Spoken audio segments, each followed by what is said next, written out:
नमस्कार viewers, path finders bye अन academy के YouTube channel पर आप सभी का स्वागत है। फ्रेंड्स, आपको पता है कि डोनाल्ड ट्रंप को ब्रिक्स प्लेटफॉर्म बिल्कुल भी पसंद नहीं है, क्योंकि पहले भी उन्होंने ब्रिक्स कंट्री को धमकी दिया था कि अगर आप डी डॉलराइजेशन कैंपेन, अगर आप किसी भी तरीके से डॉलर को रिप्लेस करके एक नया करेंसी लाने का प्रयास करोगे तो आप सभी तमाम कंट्रीज के ऊपर 100% का टैरिफ लगाया जाएगा। फ्रेंड्स, ये कोई डोनाल्ड ट्रंप की पर्सनल दुश्मनी नहीं रही है ब्रिक्स के साथ। इनफैक्ट ब्रिक्स को कभी भी वेस्टर्न कंट्रीज ने पसंद नहीं किया था, खासकर अमेरिका। फ्रेंड्स, बिकॉज ब्रिक्स की जो स्थापना हुई थी वो सन 2006 में हुई थी, और उस समय यूएस के अंदर एक यूनिपोलर वर्ल्ड था, मतलब यूएस का एक तरफा राज था। 2008 ग्लोबल फाइनेंशियल क्राइसिस के बाद यूएस की पावर में डिक्लाइन देखने को मिला है।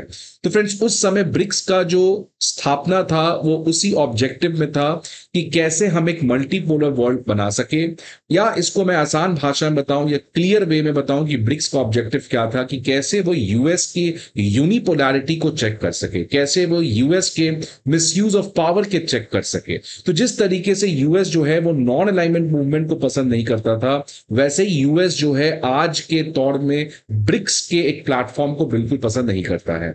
डोनाल्ड ट्रंप का पर्सनली थोड़ा ज्यादा प्रॉब्लम है ब्रिक्स के साथ, बिकॉज डोनाल्ड ट्रंप काफी ज्यादा एग्रेसिव अपने फॉरेन पॉलिसी को खेलते हैं, और पहले ही उन्होंने 100% का टैरिफ ब्रिक्स कंट्री पे दे रखा था। फ्रेंड्स, इस बार 2025 में वापस से ब्रिक्स समिट हो रहा है ब्राजील में। प्राइम मिनिस्टर मोदी जो है वो गए हुए हैं। ये ब्रिक्स फ्रेंड्स काफी खास है। ये खास पहली बात तो है, पहले ब्रिक्स में केवल 4 कंट्री थे, फिर ब्रिक्स में 5 कंट्री हुए, और अगर मैं आज बात करूं फ्रेंड्स तो ब्रिक्स में 10 से अधिक कंट्री हैं, और साथ ही साथ आज ब्रिक्स में 10 नए पार्टनर कंट्रीज को भी जोड़ा गया है। तो फ्रेंड्स, ब्रिक्स जो एक बहुत छोटा सा प्लेटफॉर्म था, आज जैसे ही एक्सपैंड कर रहा है तो ये एक नया इंपॉर्टेंट मल्टीलैटरल ऑर्गेनाइजेशन आने वाले समय में बनते हुए दिखने वाला है।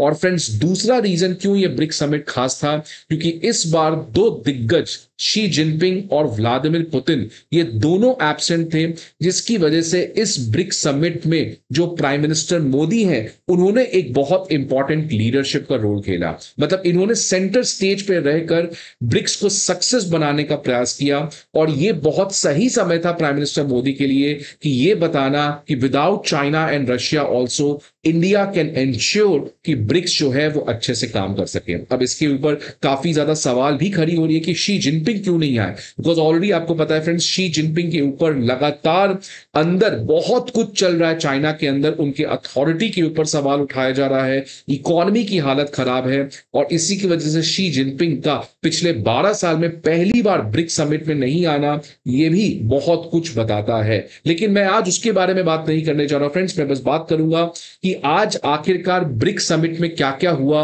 और क्यों डोनाल्ड ट्रंप जो है वो वापस से प्रोवोक हो गए ब्रिक्स समिट के आउटकम के बाद, कि उन्होंने धमकी दे डाला 10% एडिशनल टैरिफ का। तो फ्रेंड्स, पहले ही इस तरीके की धमकी 100% टैरिफ, अब एक नया धमकी जो आज सुबह सुबह डोनाल्ड ट्रंप ने कहा है कि जो भी BRICS country anti American foreign policy को करेगा तो उन तमाम कंट्री के ऊपर जो टैरिफ अमेरिका लगा रहा है उसके ऊपर 10% का एडिशनल टैरिफ भी लगाया जाए, और इसमें किसी भी तरीके का एक्सेप्शन नहीं है। फ्रेंड्स, यहां पर एक्सेप्शन नहीं देने का मतलब खासकर निशाना इंडिया के ऊपर है फ्रेंड्स, बिकॉज आपको पता है कि अगले 48 घंटे में इंडिया और यूएस के बीच में एक मिनी ट्रेड डील हो सकता है। और इसी कॉन्टेक्स्ट में ये clear cut message Donald Trump का है कि कोई भी कंट्री अगर ब्रिक्स में एंटी अमेरिकन फॉरेन पॉलिसी को इंप्लीमेंट करने का प्रयास करेगा तो विदाउट एनी एक्सेप्शन उन तमाम कंट्रीज के ऊपर 10% का एडिशनल टैरिफ लगाया जाएगा। तो ये फ्रेंड्स, मैंने कहा कि इंडिया पे डायरेक्टली इनडायरेक्टली बहुत बड़ा मैसेज है, बिकॉज ब्रिक्स समिट में इस बार इंडिया ने काफी एक लीडरशिप का रोल प्ले किया, और जितने भी ब्रिक्स समिट के आउटकम हैं उसमें इंश्योर किया भारत ने कि एक कंसेंसस आ सके, सो दैट मिलजुल कर ब्रिक्स को करवाया जा सके। सो फ्रेंड्स, ट्रंप ने क्या कहा है देखिए, कि एनी कंट्री अलाइनिंग देमसेल्फ, कोई भी कंट्री अगर एंटी अमेरिकन पॉलिसी के साथ अपने आप को मिलाता है या उससे ब्रिक्स रास्ते में अपने फॉरेन पॉलिसी को एग्जीक्यूट करता है तो विदाउट एनी एक्सेप्शन उन तमाम कंट्रीज के ऊपर एडिशनल 10% टैरिफ लगेगा। अब सवाल आता है कि ब्रिक्स समिट में आखिरकार ऐसा क्या हुआ कि ट्रम्प जो है वो इतना ज्यादा प्रोवोक हो गए कि 10% टैरिफ का धमकी दे दी। उसमें सबसे पहला था फ्रेंड्स कि ब्रिक्स नेशन ने यूएस टैरिफ को यूनिलैटरल बताया है और इलीगल बताया है। ब्रिक्स कंट्री ने कहा है कि ये यूएस का बुलिंग है, यूएस जो है वो अपने मन से इस तरीके के टैरिफ लगा रहा है जिसमें WTO रूल्स का आउटराइट वायलेशन है। कोई भी इंटरनेशनल लॉ का पालन यूनाइटेड स्टेट्स ऑफ अमेरिका नहीं करता है। ब्रिक्स कंट्री ने एक तरीके से ये वार्न किया वर्ल्ड को कि अगर आप ऐसे टैरिफ लगाएंगे इसकी वजह से इंटरनेशनल ट्रेड डिस्टर्ब हो सकता है, ग्लोबल ग्रोथ खतरे में आ सकता है और वापस से इकोनॉमिक वोलेटिलिटी कोविड के बाद दुनिया के तमाम कंट्री में बढ़ सकती है। तो फ्रेंड्स ब्रिक्स कंट्री ने सीधे साधा यूएस को कहा है कि आप इस बुलिंग को बंद करें, WTO रूल्स का वायलेशंस ना करें, ये कंप्लीटली इलीगल है, ये यूनिलैटरल है और इसकी कोई भी गुंजाइश नहीं है आज के इस वर्ल्ड में। इसके अलावा फ्रेंड्स ब्रिक्स कंट्री ने ईरान के ऊपर एक बहुत बड़ा स्टेटमेंट दिया। उन्होंने कहा कि ईरान के ऊपर जो अटैक हुआ था वो इलीगल था। फ्रेंड्स देख सकते हैं कि क्लियर शब्दों में वापस से यहां पर प्रो ईरान स्टेटमेंट ब्रिक्स के आउटकम डॉक्यूमेंट में आते हुए नजर आ रहा है। अब ऑल्दो इजराइल का नाम इस डॉक्यूमेंट में मेंशन नहीं है लेकिन यह कह दिया गया है कि ईरान के ऊपर जो अटैक था वो कंप्लीटली इलीगल था, इसमें इंटरनेशनल लॉ का कंप्लीट वायलेशन है। अगर मैं आउटकम डॉक्यूमेंट बताऊं फ्रेंड्स तो उसमें क्या आया देखिए, we condemn the military strikes against the Islamic Republic of Iran since 13 जून 2025। 13 जून 2025 के बाद लगातार जिस तरीके से ईरान के ऊपर मिलिट्री स्ट्राइक है ये कंप्लीट वायलेशन है इंटरनेशनल लॉ का, charter of the United nation का। इसी इलीगल वायलेशन की वजह से बहुत ज्यादा मिडिल ईस्ट में जियोपॉलिटिकल एस्केलेशन हुआ और सबसे ज्यादा निंदनीय बात क्या है कि जिस तरीके से ईरान के पीसफुल न्यूक्लियर फैसिलिटीज जो IAEA के सेफगार्ड्स में काम करता था उसके ऊपर भी अटैक कर दिया गया, जिसकी वजह से अगेन उन तमाम इंटरनेशनल लॉ जिसको खुद यूएस और बाकी कंट्रीज ने बनाया था आज उसी को वायलेट कर रहा है। फ्रेंड्स ब्रिक्स कंट्री ने कहा कि इस पर्टिकुलर टेंशन को अब केवल डिप्लोमेसी के थ्रू रिजॉल्व किया जा सकता है और इसीलिए यूनाइटेड नेशन सिक्योरिटी काउंसिल को इस पर्टिकुलर मैटर की संज्ञान लेनी चाहिए। तो friends without mentioning Israel, BRICS ने एक तरीके से यूएस और इजराइल के ऊपर काफी ज्यादा निशाना साधा है, वो चाहे टैरिफ को ले हो जाए वो चाहे ईरान को हो जाए। साथ साथ इजराइल के ऊपर खासकर ध्यान दिया गया है फ्रेंड्स बिकॉज गाजा में जिस तरीके से ह्यूमन राइट्स वायलेशन हो रहा है, ब्रिक्स कंट्री ने अगेन कंडेम किया कि गाजा में इमीडिएट सीज फायर करना चाहिए, नहीं तो और कितने जाने जाएंगी ये किसी को नहीं पता। अगर मैं प्राइम मिनिस्टर नरेंद्र मोदी जी की स्टेटमेंट बात करूं तो उन्होंने कहा the humanitarian situation in Gaza is a cause of great concern.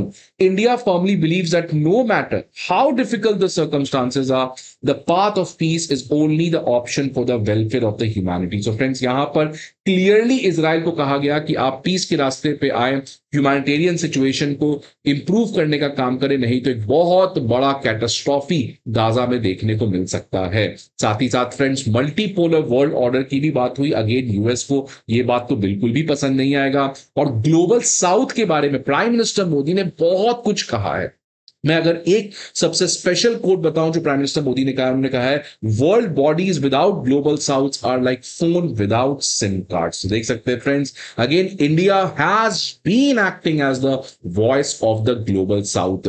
BRICS काफी खास रहा भारत के लिए बिकॉज पहलगाम अटैक को कंडेम किया गया और साथ ही साथ तमाम कंट्रीज जो डबल स्टैंडर्ड्स रखते हैं कंबैटिंग टेररिज्म में उसके अगेंस्ट भी बातचीत हुई। फ्रेंड्स अगेंस्ट निशाना साधा गया यहाँ पे यूएस के अगेंस्ट जो एक तरफ सीरिया के अल-जुलानी से हाथ मिलाता है तो दूसरे तरफ पाकिस्तान को कंडेम नहीं करता है जहां से टेररिज्म आता है। सो फ्रेंड्स इन्हीं रीजनों की वजह से अमेरिका जो है वो बौखला गया और 10% टैरिफ लगाने की बात हुई। अगर मैं खासकर कुछ इंडिया रिलेटेड आउटकम्स की बात करूं फ्रेंड्स तो एक सबसे खास था कि ब्रिक्स चेयरमैनशिप भारत अगेन 2026 में रिज्यूम करेगा और साथ साथ ब्रिक्स कंट्री ने India candidacy to host COP33 in 2028 इसको भी सपोर्ट किया। साथ साथ इंडोनेशिया जो है फ्रेंड्स वो एक भारत का अच्छा दोस्त है और अब उसने भी फुल टाइम मेंबर ज्वाइन कर लिया है ब्रिक्स को और 10 नए कंट्रीज को पार्टनर स्टेटस दिया गया है।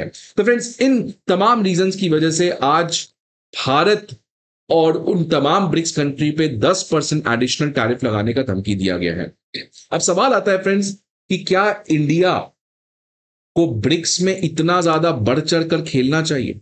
फ्रेंड्स, एक क्लियर कट फायदा है ब्रिक्स में होने का कि भारत अपने स्ट्रेटेजिक ऑटोनॉमी को अडॉप्ट कर सकता है। जहां एक तरफ क्वाड का मेंबर है तो दूसरी तरफ ब्रिक्स का भी मेंबर है। उससे हम किसी एक पोल के साथ ना जुड़ के सभी पोल के साथ मिलजुल कर काम कर सकते हैं। कहने को अच्छी बात है, सुनने को भी अच्छी बात है, कि बट क्या हकीकत में ये आज हम कर सकते हैं? बिकॉज कोई भी ब्रिक्स कंट्री क्या आज 4 एडवर्सरी एक साथ झेल रहा है? आप कोई भी ब्रिक्स कंट्री का बात कर ले। इंडिया का आपको पता है क्या कहा डिप्टी आर्मी चीफ ने? एक तरफ पाकिस्तान, चाइना, टर्की और अब बांग्लादेश। तो अगर इंडिया के पास इतना इमीडिएट सिक्योरिटी थ्रेट है तो क्या हमें मोरालिटी, एथिक्स, मल्टीपोलैरिटी की बात करनी चाहिए, या हमें एक बड़े पावर को सीधा साधा यूज करके अपने नेशनल सिक्योरिटी को इंश्योर करना चाहिए? अब ये दो विचारधारा, दोनों विचारधारा अलग अलग कहते हैं। एक कहते हैं कि नहीं बहुत जरूरी है, स्ट्रेटेजिक ऑटोनॉमी रखो। दूसरा विचारधारा कहता है कि ये सब छोड़ो, सीधा साधा इजराइल जैसे यूएस को यूज करता है, आप भी यूज करके अपने नेशनल सिक्योरिटी को फुलफिल करें। आपको क्या लगता है फ्रेंड्स? मैं आपके व्यूज को जानना चाहता हूं। विच विचारधारा, which opinion is right for India's foreign policy? Please let me know. I hope आपको ये फ्रेंड वीडियो अच्छा लगे। See you again some other video. Till then goodbye and take care.